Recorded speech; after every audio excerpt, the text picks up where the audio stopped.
Bismillahirrahmanirrahim. Assalamualaikum warahmatullahi wabarakatuh. Alhamdulillahirabbil alamin wa bihi nasta'inu ala umurid dunya waddin. Wassalatu wassalamu ala asyrafil anbiya'i wal mursalin sayyidina wa maulana Muhammad wa ala alihi wa sahbihi wat tabi'in wa man tabi'ahum bi ihsanin ila yaumiddin. Amma ba'd. Subhanaka la ilma lana illa ma 'allamtana innaka antal alimul hakim. Wala haula wala quwwata illa billahil aliyyil azim. Allahumma anfa'na bima 'allamtana wa 'allimna ma yanfa'una wa zidna 'ilman nafi'a waj'al 'ilmana hujjatan lana la hujjatan 'alaina birahmatika ya arhamar rahimin. Amin. Alhamdulillah, malam ini kita dipertemukan Allah Subhanahu wa taala melanjutkan kajian kitab Afkar Yajibu an Tusahhah. Masuk ke bab 4. Insyaallah kita membahas tentang waliyul amr. Musannif mengawali sebetulnya di dalam bab ini dengan banyak pertanyaan. Tapi karena cukup panjang kita langsung ke awalan kedua, yakni beliau mengatakan innal qaida li hadzal din lam yanqati'.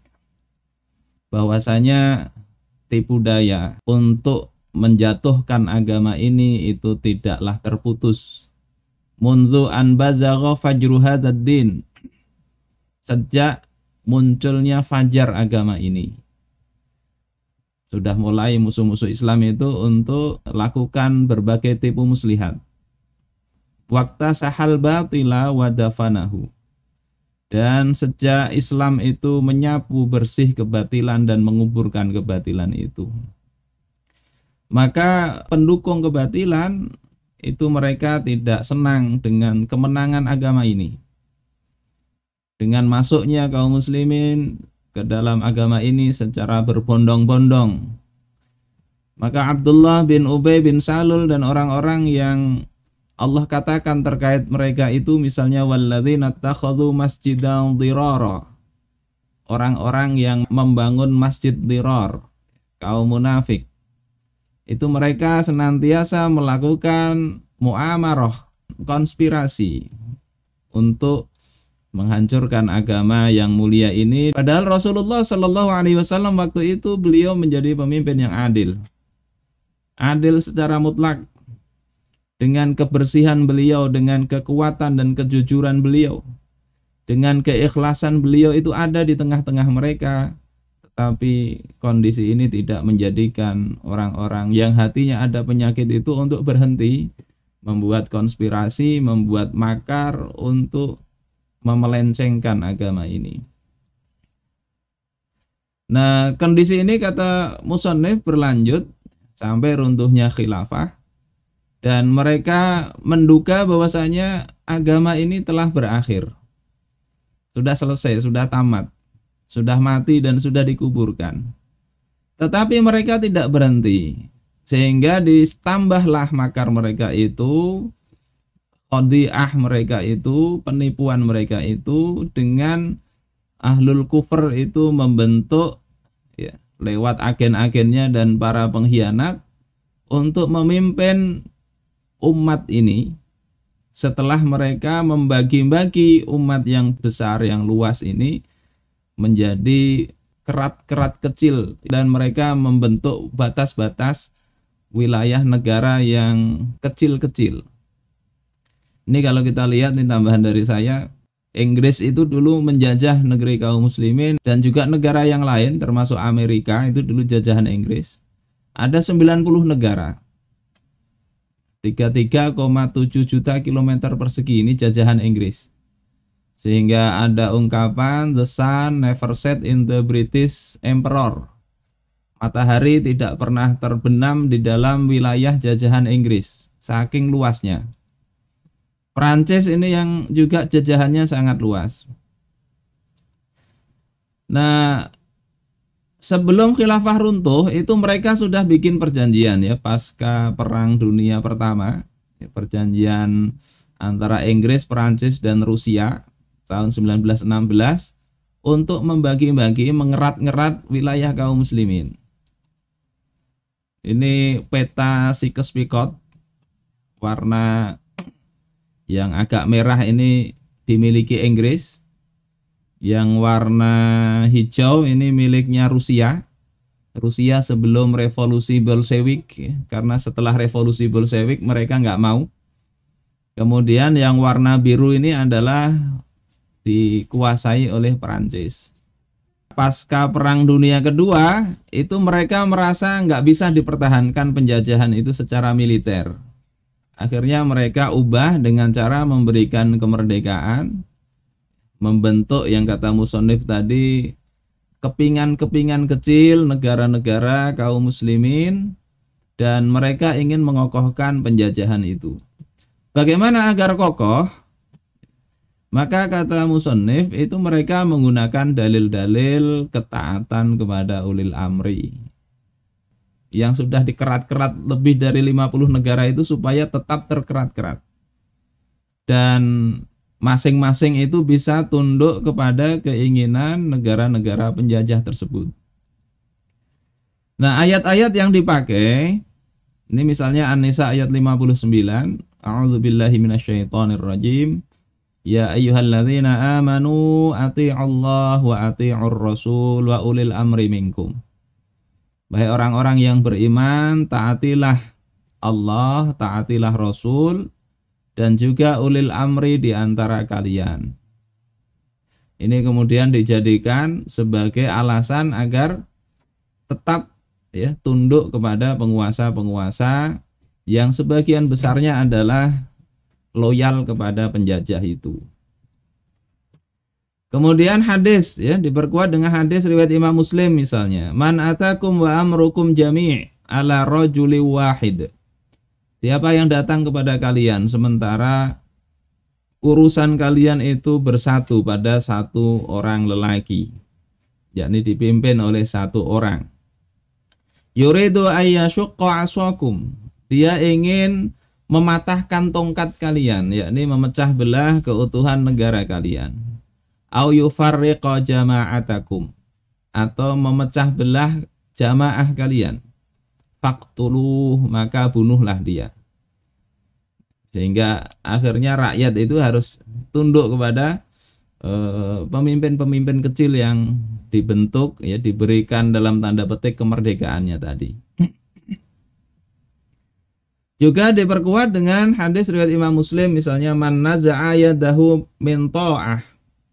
Siapa yang melepaskan tangannya dari ketaatan kepada amir, kepada penguasa, lam yakun lahu yaumal qiyamati hujjah. Maka tidak ada hujjah nanti pada dirinya pada hari kiamat. Enggak ada alasan untuk membela kesalahan itu. Juga hadis riwayat Imam Muslim misalnya di sini tentang pemimpin-pemimpin yang tidak memimpin dengan petunjuk yang diberikan Rasulullah Sallallahu Alaihi Wasallam. Bahkan di sini dikatakan nanti muncul orang yang hatinya hati setan di dalam fisik manusia. Sahabat bertanya, kaifa asna'u ya Rasulullah in adraktu dzalik? Apa yang harus aku lakukan wahai Rasulullah kalau aku menjumpainya? Maka Rasulullah katakan, tasma'u wa tuti'u lil amir. Dengarkan dan taatilah pemimpin itu. Wa in duriba dhahruk, walaupun dipukul punggung engkau, wa ukhidha maluk, dan diambil harta engkau dirampas, punggung engkau dipukul, maka fasma' wa ati'. Dengarkan dan taatilah itu. Nah, ini sering disampaikan oleh sebagian orang yang ingin pokoknya bagaimanapun kondisinya hatinya hati setan enggak. Harus ditaati. Luar biasa, akan kokoh sekali sebuah kekuasaan kalau hadis-hadis ini yang diberikan kepada masyarakat tanpa difahami duduk perkaranya seperti apa. Saudara-saudaraku sekalian yang dimuliakan Allah Subhanahu wa taala, hadis-hadis tadi itu tidak keliru. Hadis-hadis sahih. Jadi masalahnya itu adalah keliru penempatan. Ulil amri siapa yang dimaksud di dalam ayat maupun hadis seperti itu? Terus yang kedua, problemnya itu memenuhi persyaratan atau tidak.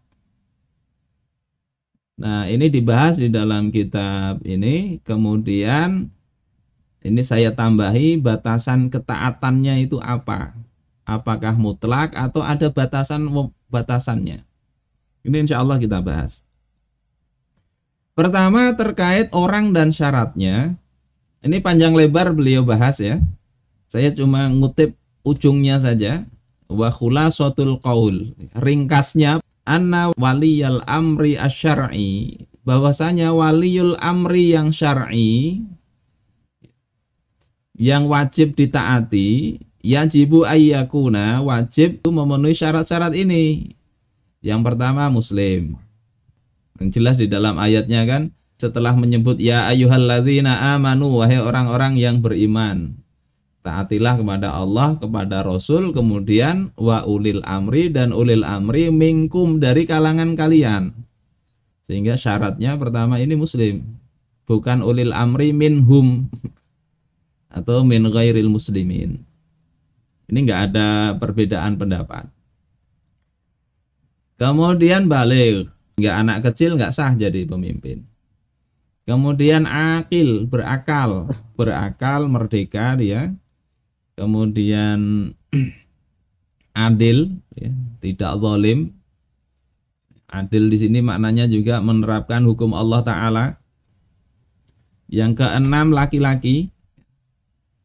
Selanjutnya dzu kafaatin wa ilmin, mempunyai kemampuan untuk memegang amanah pemerintahan dan juga punya ilmunya.